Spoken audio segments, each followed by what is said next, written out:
రేయ్ వాడిని పట్టుకోండి. అలాగే సార్. త్వరగా. నేనేం చేయలేదు సార్. నేనేం చేయలేదు. నాకేం చేయలేదు. చెప్తే అర్థం కాదా? సార్, ఎక్కడికి? సార్, ఆకుడు కూడా ఏం చేయలేదు. తీసుకెళ్ళండి. అతడు వదలండి సార్. Sir, please sir. పెట్టుపడుతున్నారు.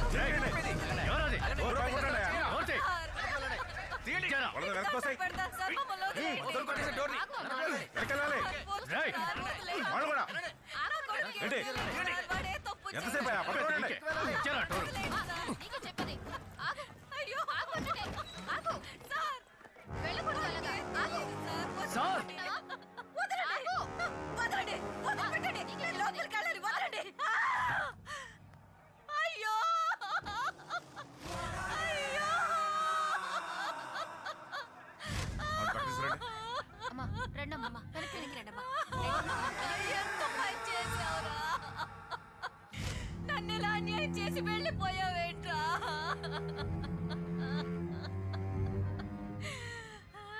ఏంట్రా ఇలా చేసావు? రామ్మా మా మాట విను.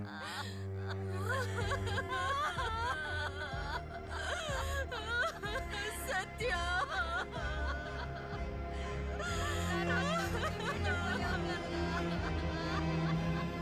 వినండమ్మా. అయ్యో, ఇప్పుడు నేనెలా బతకాలా? నాకు ఇంకెవరున్నారు? ఎందుకిలా చేసావు?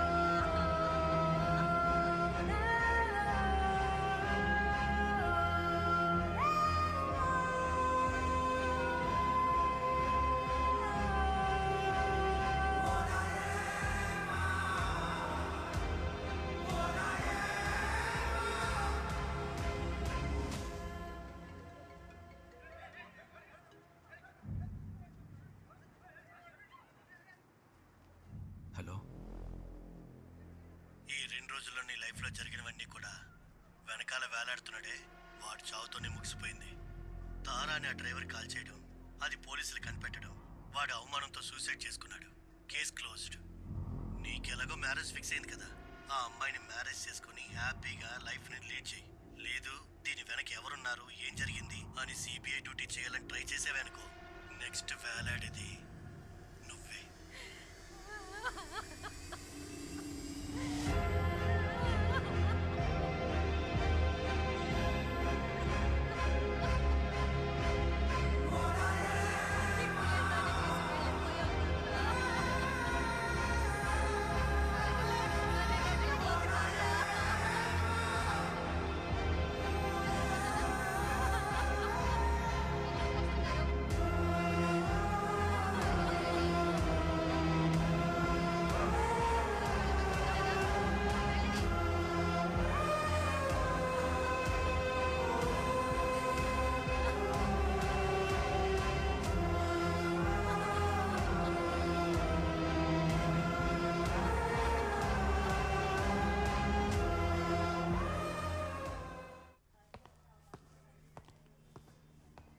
సార్,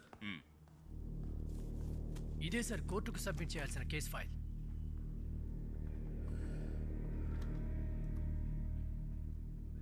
చనిపోయిన అమ్మాయి ఎవరో కూడా తెలియదు. దీన్ని ఇప్పుడు కోర్టులో ఎలా సబ్మిట్ చేస్తాం? ఏ మిస్సింగ్ కేసు కూడా దీంతో మ్యాచ్ అవ్వట్లేదు సార్. అన్ని స్టేషన్స్ కి ఇన్ఫర్మేషన్ పంపించాం, ఇంతవరకు ఎలాంటి న్యూస్ రాలేదు. అక్యూజ్డ్ చనిపోయాడు, విక్టిమ్ ఎవరో కూడా తెలియదు. కోర్టుకు వెళ్ళక పెద్ద ప్రాబ్లం అయితే ఏం చేస్తారు? ప్రాబ్లం రాకుండా చూసుకోవచ్చు సార్. ఇన్వెస్టిగేషన్ జరుగుతుందని చెప్పి నేరస్తుడి సూసైడ్ ఫోటో పెట్టి సబ్మిట్ చేద్దాం సార్. పీపీ కూడా చెప్తాను. పైనుంచి ఈ కేసును ఫర్దర్గా విచారణ చేయమంటే ఏం చేయాలి? సర్లే, సబ్మిట్ చేయి. Okay sir.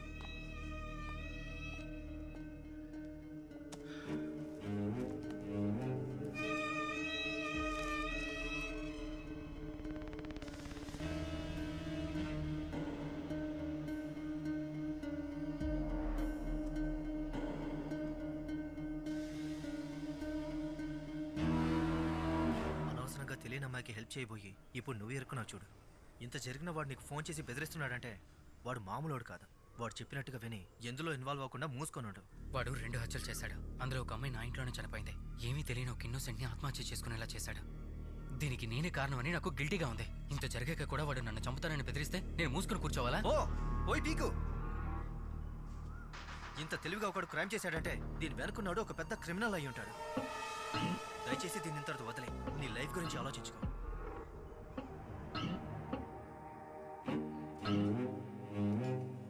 అమ్మా అమ్మా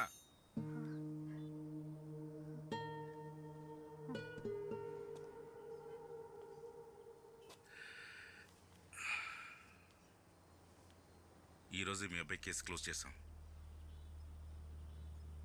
ఆ ఫైల్ క్లోజ్ చేసేటప్పుడు మీ మొహం, మీ అబ్బాయి మొహం నాకు పదే పదే గుర్తుకొచ్చింది. ఈ కేసులో మీకు తెలిసింది ఏదైనా ఉంటే దయచేసి నాకు చెప్పండి. ఊరంతా నా కొడుకుని హంతకుడని అంటున్నా కూడా నాకు తెలుసు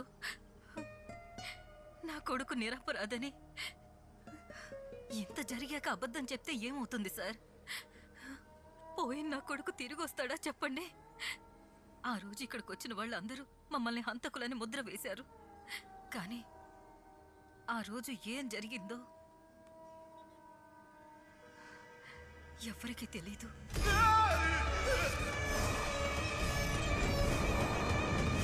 ఆ బ్యాగ్లో శవాన్ని చూడగానే నా కాళ్ళు చేతులు వణికిపోయాయి. పోలీసులకు తెలిస్తే సమస్యలు వస్తాయని ఏం జరిగిందిరా అని అడిగాను. అప్పుడు వాడు చెప్పాడు, వాడి వ్యాన్ ఎక్కిన 5గురిలో ఎవరో ఒకరు బ్యాగ్ వదిలేసి వెళ్ళిపోయారని. ఆ వ్యాన్లో 5గురు ఉన్నారా? అవును సార్.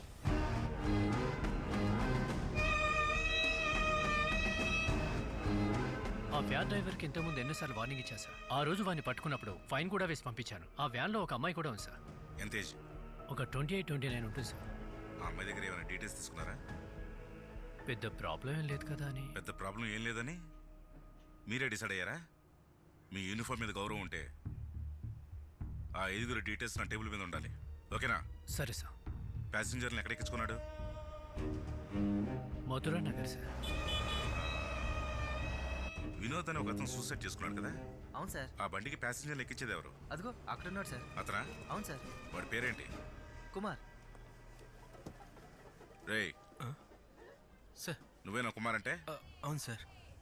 నీకు వినోద్ తెలుసా? వినోద్ సూసైడ్ చేసుకున్నాడు కదా ఆ డ్రైవర్. తెలుసు సార్. భయపడకు. ఆ రోజు ఏం జరిగిందో చెప్పు.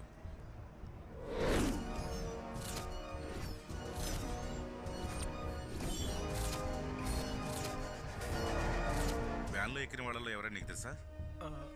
ఒకరు తెలుసు సార్.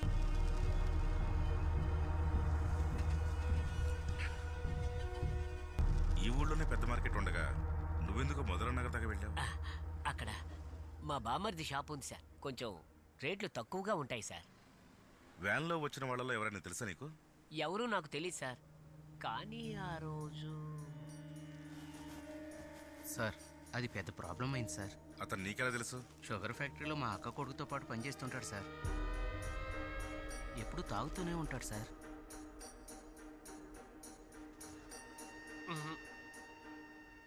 వాళ్ళెవరో నాకు తెలియదు సార్. నువ్వు తాగేదో గొడవ చేసావని ఇతను చెప్తున్నాడు. సార్ ఇతను నన్ను ఎక్కడ చూశాడు సార్? ఆ అమ్మాయితో దొంగతనంగా సెల్ఫీ తీసుకోవడం, దిగే వరకు బిల్డప్ ఇవ్వడమే సరిపోయింది. నేను గట్టిగా ఇచ్చాను సార్. కావాలంటే ఈయన ఫోన్లో ఆ ఫోటోలు కూడా ఉంటాయి, చూడండి సార్. సార్ ఏదో సరదాగా అంటుంటాడు సార్. రేయ్, ఫోన్ ఇటీ.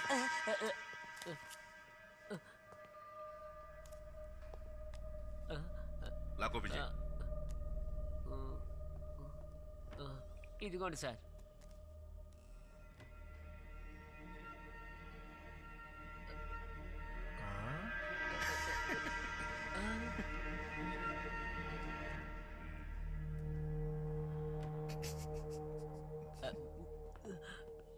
నిన్ను అనుమానం కేసులోనే కాదు, ఫోక్సో కేసులో కూడా అరెస్ట్ చేయొచ్చు.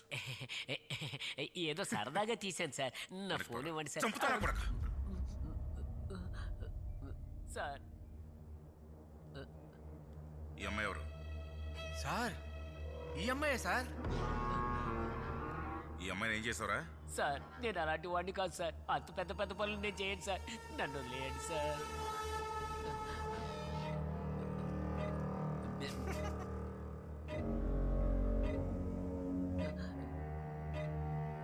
ఇతను ఎవరు?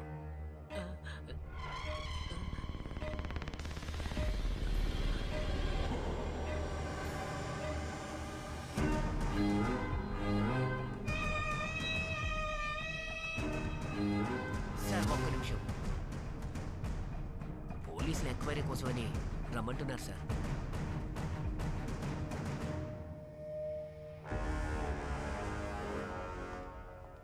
Excuse me sir.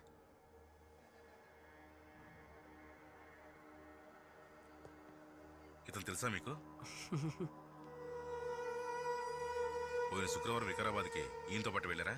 అవును సార్. ఏంటి సార్? కాఫీ తాగుతావా? వీడా సార్? సిగ్గులేదా? రేపు నీ పెళ్ళని ఎవరైనా ఇలాగ తీసుకుపోతే చూస్తూ ఊరుకుంటావా?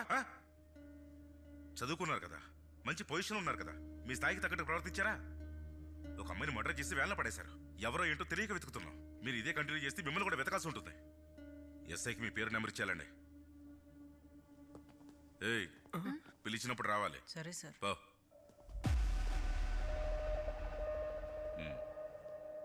మీ డీటెయిల్స్ అని ఇచ్చారా? ఇచ్చాను సార్.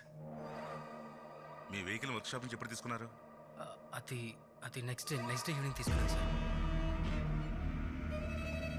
సరే, ఏమైనా చెప్పారా? లేదు సార్. సరే, నువ్వు వెళ్ళు. పిలిచినప్పుడు రావాలి. Thank you sir.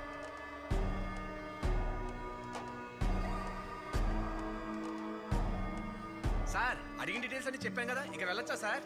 ఎవరు పోయిరా? అవును, ఆ గోతుల విశ్లేషణ బ్యాగ్ ఎక్కడ కొన్నావు? అయ్యో, ఏదేదో అడుగుతున్నారేంటి సార్? నాకేమీ తెలియదు సార్. నేను అమాయకుడి సార్. నన్ను వదిలేయండి సార్.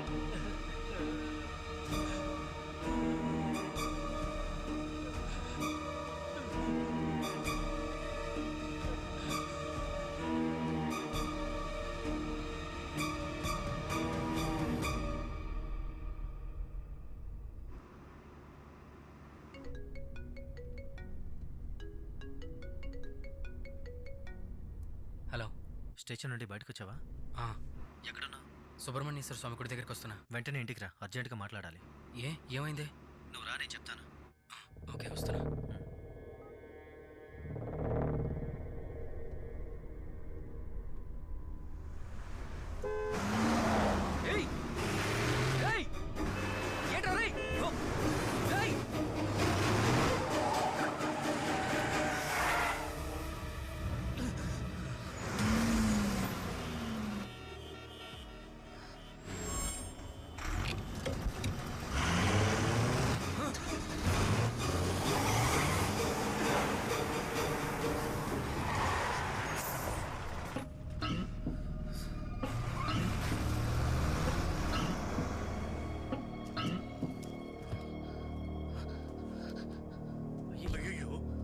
హలో, ఏమైంది సార్? సార్, ఏం కాలేదుగా? అయ్యో, ఏం పర్వాలేదు కదా సార్? ఏం కాలేదు. Thank you. ప్రాబ్లం ఏం లేదు కదా sir? Thanks, no problem. Okay sir, జాగ్రత్తగా వెళ్ళండి.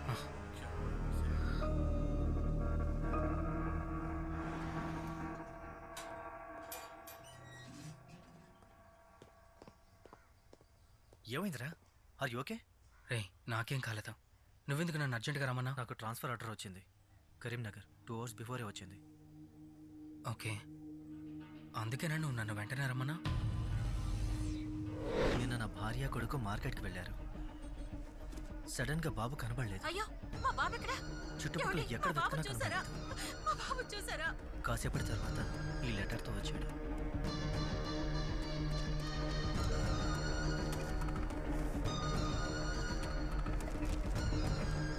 నువ్వు పోలీసోడవనే ఒకే ఒక కారణంతో మిస్ అయిన నీ కొడుకు తిరిగొచ్చాడు. కానీ దీని తర్వాత కూడా మీ ఫ్రెండ్కి హెల్ప్ చేయాలనుకుంటే నెక్స్ట్ టైం నీ కొడుకు తిరిగి రాడు. ఫ్యామిలీతో ప్రాణాలతో ఉండాలని కోరుకుంటే నీ స్టేషన్కి ఒక ట్రాన్స్ఫర్ ఆర్డర్ వచ్చింది. దాన్ని తీసుకొని హ్యాపీగా ఊరు వదిలిపెట్టి వెళ్ళిపో. కేసు రీఇన్వెస్టిగేట్ చేస్తున్నారని తెలియగానే వాడు దొరికిపోతాడని తెలిసి ఉంటుంది. అందుకే నీకు హెల్ప్ చేస్తున్న నన్ను టార్గెట్ చేస్తున్నాడు. ఇప్పటి వరకు అన్నిట్లో నీకు సపోర్ట్గా ఉన్నాను. ఇక మీదట ఏం జరిగినా నాకు కాల్ చేయకు. దయచేసి నా పేరు కూడా యూజ్ చేయకు. నా ఫ్యామిలీని రోడ్డు మీద వదిలేలేనురా, ప్లీజ్. రా, కాఫీ తాగి వెళ్దు. పర్వాలేదురా, నేను వెళ్ళొస్తాను. రేయ్, ఏమైనా జరగచ్చు, జాగ్రత్తగా ఉండు.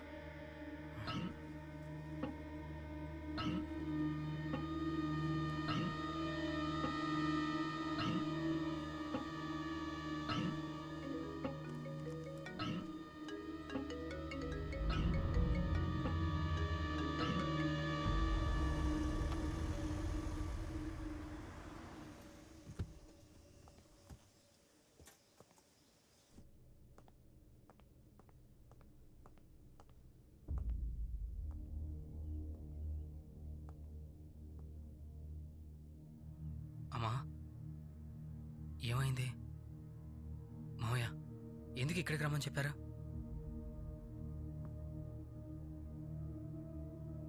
ఏమైంది అంకల్? ఇంకా ఏం జరగాలి అది చూపించండి సార్.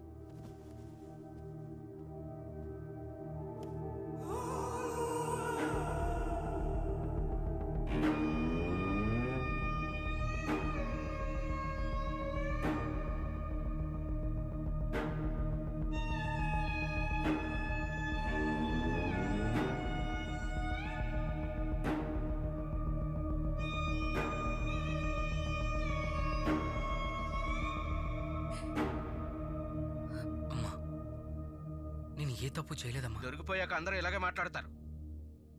అంకల్, నేను నిజంగా ఎలాంటి తప్పు చేయలేదు. కళ్ళ ముందు ఫోటోలు కనబడుతున్నాయి. ఒక అమ్మాయి నీ గుండెల మీద పడుకుంది. ఏంటదని అడిగితే నా తప్పేం లేదు, నా తప్పేం లేదు అంటున్నా. ఎలా నమ్ముతారు? హనుమంతరావు గారు, ఇవన్నీ నాకు అనవసరం. ఇది మనం ఫిక్స్ చేసుకున్న మ్యారేజే కదా, మనమే మాట్లాడుకొని క్యాన్సిల్ చేసుకుందాం.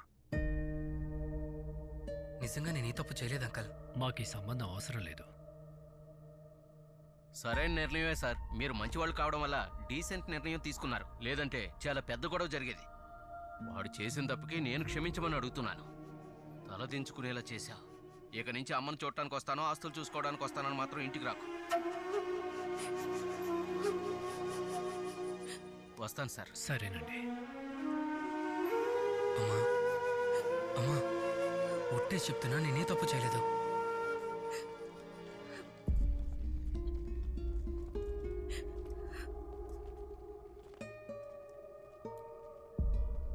సత్య,